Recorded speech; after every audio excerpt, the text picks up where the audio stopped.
Bonjour, aujourd'hui nous allons voir la digestion et l'absorption des glucides. Nous allons voir quels sont les glucides qui vont être absorbés directement, quels sont les autres glucides qui ont besoin d'être digérés avant leur absorption, et quels sont les glucides qui ne peuvent pas être digérés par notre organisme. Ensuite, nous allons parler du circuit des glucides et nous allons voir les hormones qui régulent la glycémie chez l'homme. Tout d'abord, il faut savoir que la digestion des glucides commence dans la cavité buccale grâce à l'action d'une enzyme appelée amylase salivaire. Cette amylase salivaire, elle est sécrétée avec la salive et suite au mouvement de mastication et au mouvement de la langue, elle est mélangée avec le bol alimentaire, ce qui va favoriser la digestion de ces glucides. Cette hydrolyse des glucides se poursuit jusqu'à ce que le bol alimentaire atteigne l'estomac. Au niveau de l'estomac, donc l'action de cette amylase salivaire va être inhibée à cause de l'acidité du milieu. La digestion des glucides reprend au niveau de l'intestin grêle grâce à l'action de l'amylase pancréatique. Et à la fin de la digestion, on va se retrouver avec des disaccharides. Vu que les disaccharides ne peuvent pas être absorbés par la paroi intestinale, donc il faut continuer cette digestion de ces glucides. Donc il existe au niveau de cet intestin des enzymes spécifiques à chacun de ces disaccharides.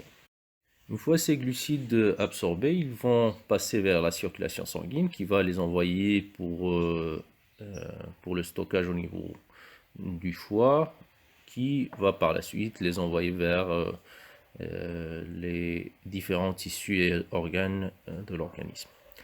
Alors ça pour la digestion de l'amidon. Pour ce qui est de la digestion des fibres alimentaires, donc les fibres alimentaires, on a dit qu'ils ne sont pas digérés par l'organisme humain. Donc quand ils passent au niveau de l'intestin grêle, ils ne peuvent pas être digérés par cette amylase pancréatique. Donc ils vont passer vers le côlon, où ils vont subir une fermentation sous l'action des bactéries de la flore intestinale. On a dit que l'hydrolyse de ces glucides se fait par des enzymes qui sont spécifiques. Donc l'amylase, elle va agir sur certains glucides, mais pas sur d'autres. Par exemple, elle va agir sur l'amidon pour nous donner des disaccharides, mais elle ne va pas agir sur des disaccharides pour nous donner des monosaccharides. Donc chaque disaccharide a sa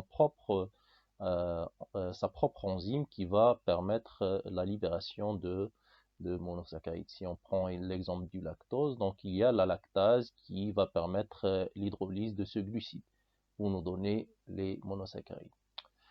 En ce qui concerne les autres polysaccharides, comme la cellulose, bien que la cellulose soit composée d'une chaîne de glucose, elle ne va pas pouvoir être dégradée ou hydrolysée par l'amylase parce que il n'y a pas formation de ce complexe enzyme substrat entre l'amylase et la cellulose, ce qui fait que l'organisme humain ne peut pas dégrader la cellulose.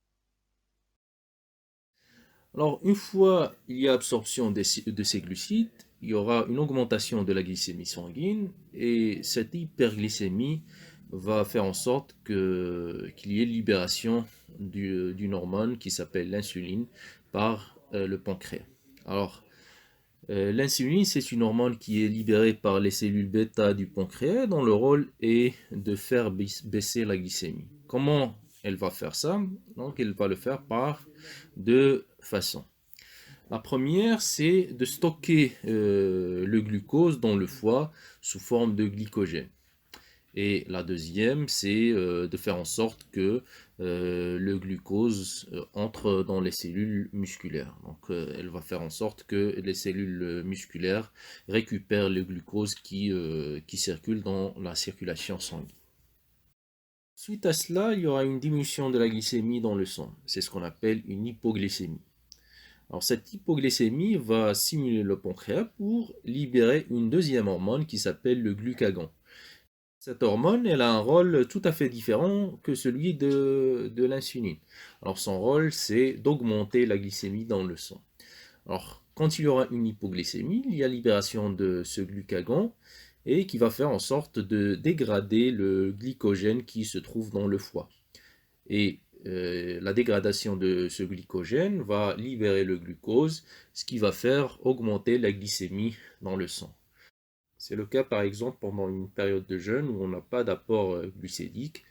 Donc l'organisme va libérer ce glucagon pour faire en sorte que les réserves de glucogène soient dégradées pour nous fournir du glucose qui va être nécessaire pour produire de l'énergie et pour notre organisme. Nous avons parlé de glycogène. Le glucogène, c'est quoi? C'est un polysaccharide de glucose. Alors, il va servir comme forme de stockage d'énergie pour l'organisme. Et on va le trouver dans le foie et dans le muscle. Alors, quelle est la différence entre les deux? Le glucogène qui va se trouver dans le foie, c'est un glycogène qui va servir de forme de réserve d'énergie pour tout l'organisme. C'est-à-dire quand il y aura une hypoglycémie, on va puiser dans cette réserve pour faire en sorte que la glycémie revienne à sa valeur normale.